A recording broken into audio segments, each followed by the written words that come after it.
Okay, మళ్ళీ lesson అనేది మీకు ఆన్లైన్లో చూసే వాళ్ళకి అనేది కంప్లీట్ అయింది.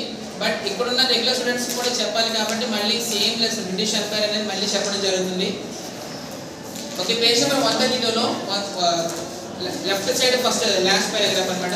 చెప్తున్నట్టు ఈ స్క్వేర్ అంతటికి కూడా మనకి ఒక ముఘల్ ఎంపైర్ అనుకుంటే కనుక దీన్ని కంట్రోల్ చేసేది ఎవరు ఇక్కడ? ఔరంగజేబ్ అనమాట. ఔరంగజేబ్ అనేది ఇంకా కంట్రోల్ చేస్తున్నాడు. సో ప్రతి ఎంపైర్ కూడా డిఫరెంట్ టైప్స్ ఆఫ్ సిటీస్ కింద డివైడ్ అవుతుంది కాబట్టి ప్రతి సిటీని కూడా ఇక్కడ మన్సబ్దార్ అనేవాడు కంట్రోల్ చేస్తూ ఉంటాడు.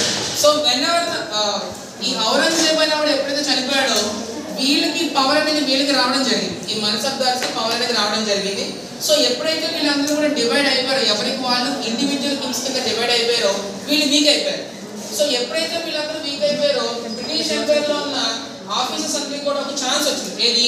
ముఘల్ ఎంపైర్ మొత్తాన్ని కూడా కంట్రోల్లోకి తీసుకోవడానికి ఒక ఛాన్స్ అనేది రావడం జరిగింది. Next one, for example, in 1764 AD, Nawab Anwaruddin Khan of Arcot in northern Tamil Nadu sent his army to fight against the French company. అంటే కొంతమంది ఏమో బ్రిటిష్ వాళ్ళకి ఫేవర్గా కొంతమంది ఉన్నారు, కొంతమందికి బ్రిటిష్ వాళ్ళకి ఫేవర్గా కొంతమంది కింగ్స్ ఉన్నారు. బట్ ఇంకా కొంతమంది అంటే బ్రిటిష్ వాళ్ళకి ఆపోజిట్లో వాళ్ళతో వార్ కూడా చేసిన వాళ్ళు కొంతమంది ఉన్నారు. అందులో ఎవరంటే కనుక మనకి ఇక్కడ చెప్తుంది అన్వరుద్దీన్ ఖాన్.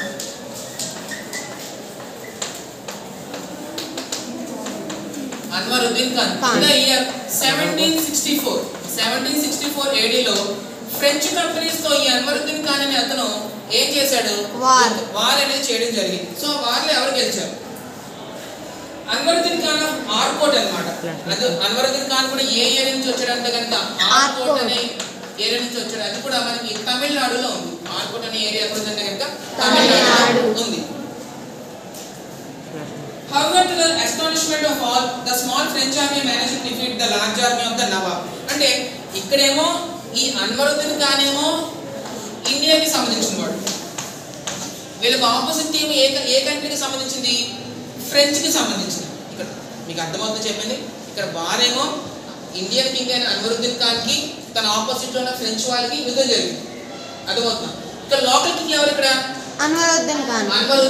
ఇక్కడ లోకల్ కింగ్ ఎవరంటే కనుక అన్వరుద్దీన్ ఖాన్. ఎక్కువగా ఆర్మీ అనేది ఎవరికి ఉంటుంది? ఎక్కువగా అన్వరుద్దీన్ ఖాన్ ఉంటుంది. ఈ ఫ్రెంచ్ వాళ్ళు వేరే కంట్రీ నుంచి వచ్చారు కాబట్టి అంత ప్రాపర్ మిలిటరీ అనేది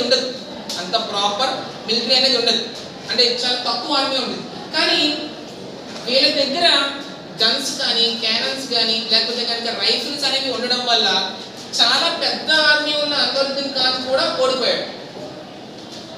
ఫ్రాన్స్ చేతిలో అన్వరుద్దీన్ ఖాన్ అనేవాడు ఓడిపోయాడు. ఎందుకంటే వీళ్ళ దగ్గర వెపన్స్ ఏమో స్వర్డ్స్, బోస్ అండ్ ఆరోస్ అన్ని ఉన్నాయి. వీళ్ళ దగ్గర మోడర్న్ వెపన్స్ లాంటి రైఫిల్స్ కానీ గన్స్ అండ్ క్యానన్స్ అని ఉండడం వల్ల ఏం జరిగింది? ఈ చిన్న ఫ్రెంచ్ ఆర్మీనే ఆ వార్లో గెలవడం జరిగింది.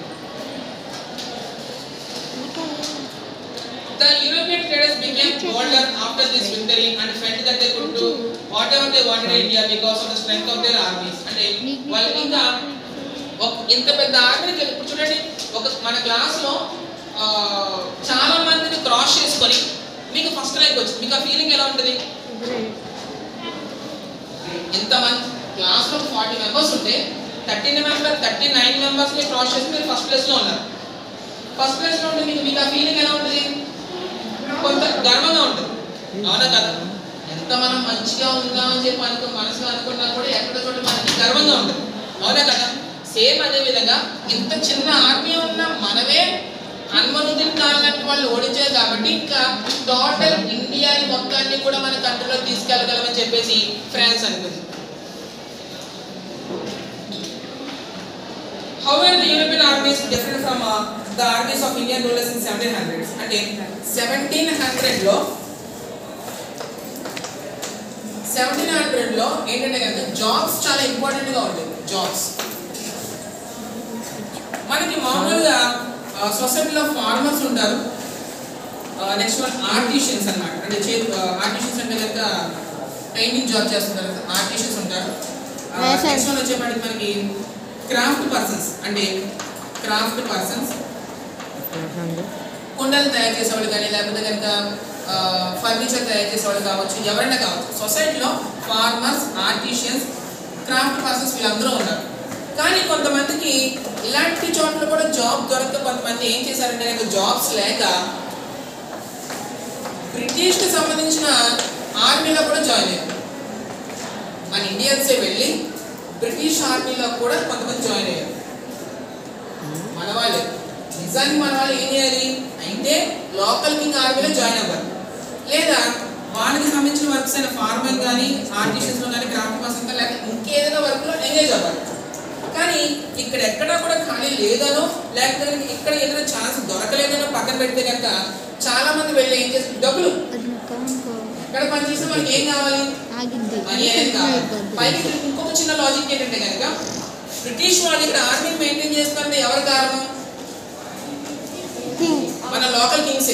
వీళ్ళు పర్మిషన్ ఇవ్వబట్టే వాళ్ళు మన ఇండియాలోకి ఎంటర్ అయ్యారు, ఆర్మీని తెచ్చుకున్నారు, వెపన్స్ తెచ్చుకున్నారు, ఇక్కడ మన వాళ్ళతో యుద్ధం చేస్తున్నారు, వాళ్ళనే చేస్తున్నారు. అవునా కదా మన పర్మిషన్ ఇవ్వట్టే కదా. సో వీళ్ళు లోపలికి రావడానికి పర్మిషన్ ఇవ్వగలేదు, మనం వాళ్ళ ఆర్మీలో జాయిన్ అయితే తప్పేంటి అని ఆలోచన వచ్చింది. ఎందుకంటే డబ్బుల కోసమే కదా. సో ఆ శాలరీ కోసం అనేది బ్రిటిష్ ఆర్మీలో వీళ్ళు జాయిన్ అయ్యారు. ఈ బ్రిటిష్ ఆర్మీలో ఇండియన్స్ తో పాటు బ్రిటిష్ వాళ్ళు కూడా ఉన్నారు.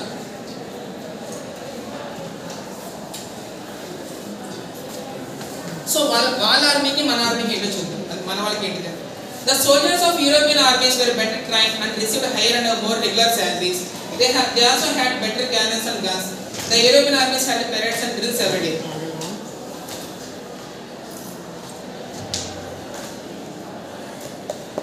కొన్ని కమాండో ట్రైనింగ్స్ చెప్పినా విన్నారా? కమాండో ట్రైనింగ్స్ విన్నారా కనీసం? అంటే రెగ్యులర్ గా ఆర్మీ డ్రెస్ కాకుండా బ్లాక్ కలర్ వేసుకొని ఇలా ముడి వేసుకుంటారు. గగన సినిమాలో ఎన్ఎస్జీ నేషనల్ సెక్యూరిటీ గార్డ్స్ గగన సినిమా చూసారు ఎవరైనా? గగన ఒక ఏరోప్లేన్ హైజాక్ చేస్తారు కదా, నాగార్జున లాస్ట్ లో బ్రహ్మానందాన్ని కూడా తీసుకొచ్చి యాక్టింగ్ ట్రైనింగ్ కూడా గుర్తుందా? ఒక స్పెషల్ అంటే అది లోకల్ లో ఉన్న రివెంజ్ తెచ్చుకోవడానికి ఓల్డ్ మూవీస్ చూడండి సార్, ఓల్డ్ మూవీస్ చూడకూడదు సార్. అప్పుడు మనకి ఏంటంటే కనుక కొన్ని ఆర్మీలు ఏంటంటే కనుక అందరూ రెగ్యులర్ ఆర్మీ ఉంటుంది, మళ్ళీ కమాండో ట్రైనింగ్ అనేది విడిగా ఉంటుంది అనమాట. అంటే స్పెషల్ కాంబాట్స్ వచ్చినప్పుడు కానీ లేదా టెర్రరిస్ట్ దగ్గరికి వెళ్ళాల్సి వచ్చినప్పుడు అందరినీ పంపించరు, ఒక స్పెషల్ టీమ్స్ ని మాత్రమే పంపిస్తారు. వాళ్ళకి స్పెషల్గా ట్రైనింగ్ ఉంటుంది.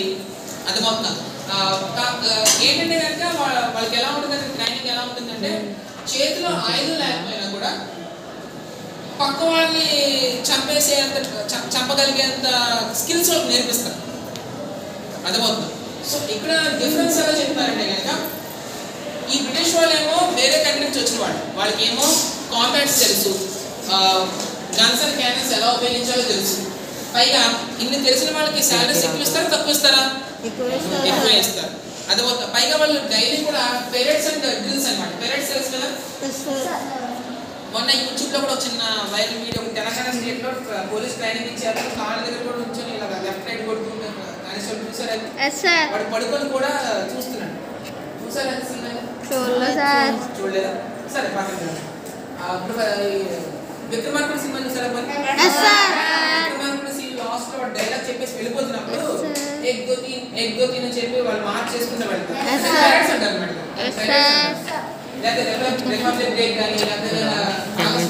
గ్రౌండ్ లో పెరేడ్ చేసుకుంటూ వెళ్తారు.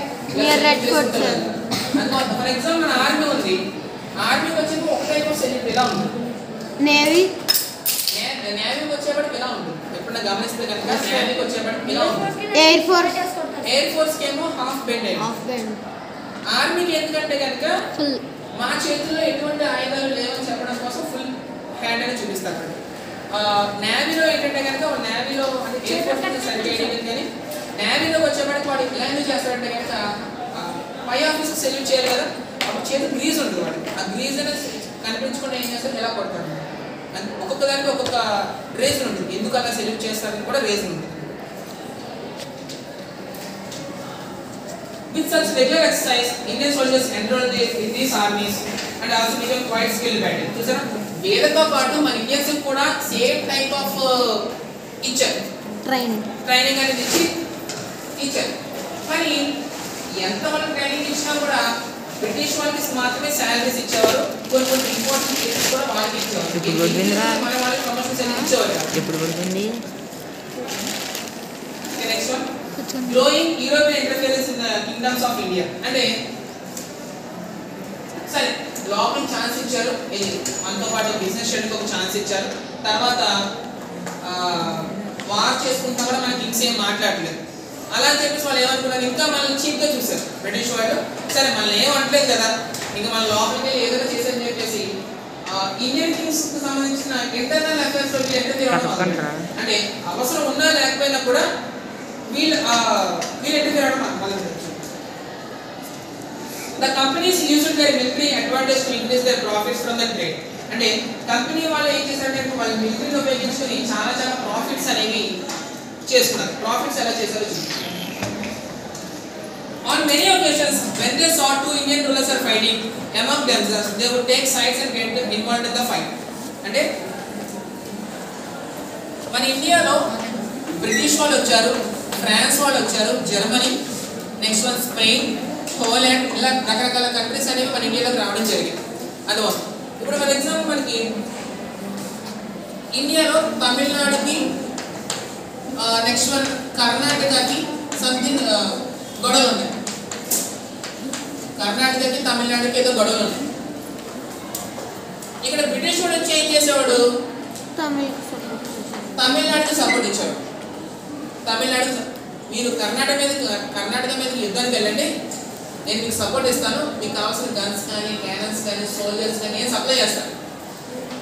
మనం వేరు తర్వాత చూసుకుందాం. ఫస్ట్ ఏంటంటే కనుక ముందు మీకు మీరంటే కోపం కాబట్టి ఎప్పటి నుంచి మీ ఇద్దరికి యుద్ధాలు జరుగుతున్నాయి కాబట్టి ఎవరు గెలవలేదు, యుద్ధాలు గెలవలేదు. ఎందుకని మీ ఆర్మీస్ రెండు కూడా ఈక్వల్గా ఉన్నాయి. ఇప్పుడు నా ఆర్మీ సపోర్ట్ ఇస్తున్నారు కాబట్టి మీరు ఖచ్చితంగా మీరే గెలుస్తారు అన్నారు. ఇక్కడ బ్రిటిష్ వాడు వీడికి ఇచ్చాడు. తర్వాత ఇదే విషయం తెలుసుకున్న ఫ్రాన్స్ వాడు వచ్చి ఏం చేశాడు, కర్ణాటకకు సపోర్ట్ ఇచ్చాడు. అంటే వీళ్ళిద్దరి మధ్యలో ఉన్న పర్సన్ గొడవల్ని వీళ్ళు పబ్లిక్ చేశారు. వీళ్ళిద్దరి మధ్య ఉన్న గొడవలు ఏం చేశారంటే కనుక వీళ్ళు పబ్లిక్ చేస్తారు.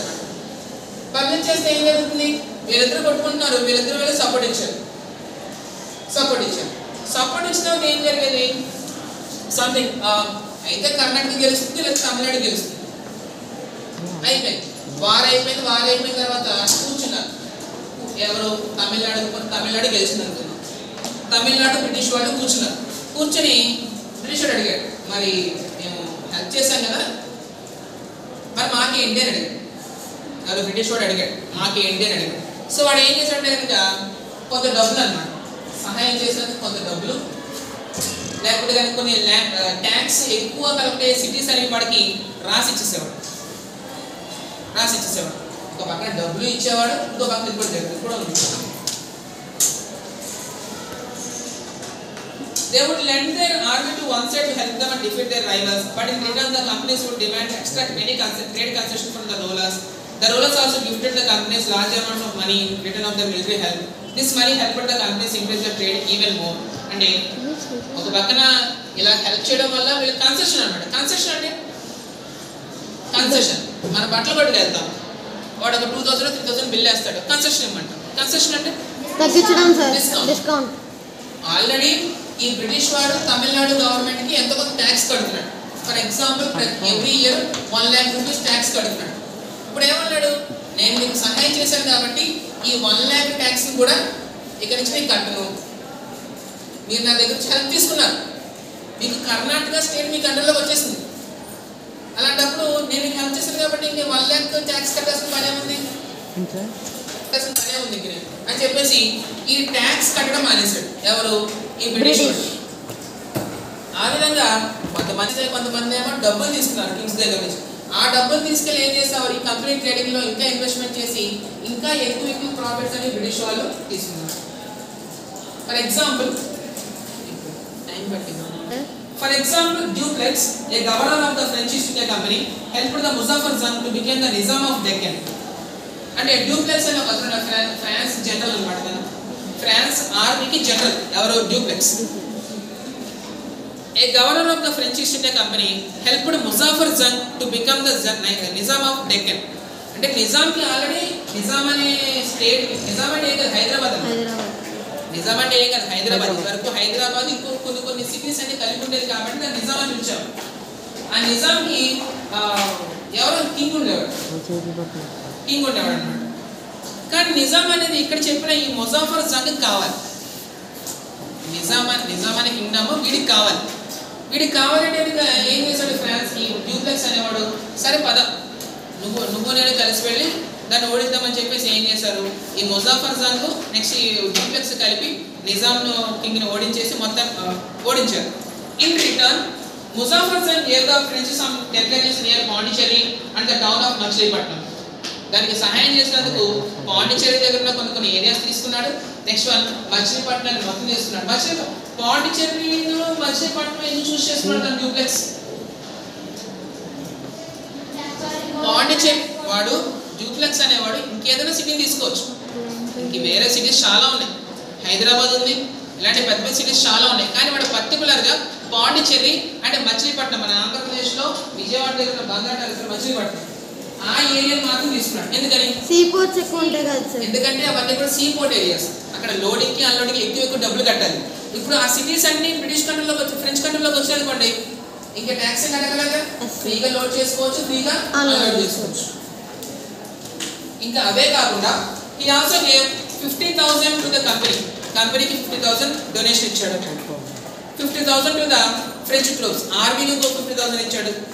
నెక్స్ట్ వన్ 20 lakhs అంటే jagir work of 1 lakh rupees to the duplex. అంటే కంపెనీకి 50,000 అమౌంట్ ఇచ్చాడు, ఆర్మీకి 50,000 ఇచ్చాడు, మరి డ్యూప్లెక్స్కి పర్సనల్గా 20 lakhs cash, every year 1 lakh rupees tax collect అయ్యే ఒక రెవెన్యూ అసైన్మెంట్ అనేది ఇచ్చేసాడు. The companies also began to acquire small parts of the kingdoms as gifts from the local rulers. అంటే ఈ లోకల్ రూలర్స్ నుంచి కొంచెం చిన్న గిఫ్ట్స్ కింద, అంటే చిన్న పల్లెటూళ్ళన్నీ కూడా వీళ్ళు తీసేసుకున్నారు గిఫ్ట్ల కింద. They would collect land tax from the villages and towns in these areas and use the money for the trading activities. అంటే ఈ ఊరు నుంచి కలిగిన ట్యాక్సెస్ అన్ని కూడాను వాళ్ళ కంపెనీలో ఇన్వెస్ట్మెంట్ చేసి ఎక్కువ ప్రాఫిట్ అనేవి సంపాదించారు. They also used this money for maintaining and improving their army. Slowly the English company began emerging victorious over the French company in the struggle for the dominance in India. తర్వాత వీళ్ళ ఆర్మీని కూడా not only company ఆర్మీని కూడా develop చేసే amount తోటి మెల్లిమెల్లిగా British అంటే బాగా పవర్ఫుల్ అవ్వడం, ఫ్రెంచ్ని జర్మనీ పోలాండ్ లాంటి కంట్రీస్ అన్ని కూడా బయటకు పంపించడం స్టార్ట్ చేస్తారు. నెక్స్ట్ అది కాదు.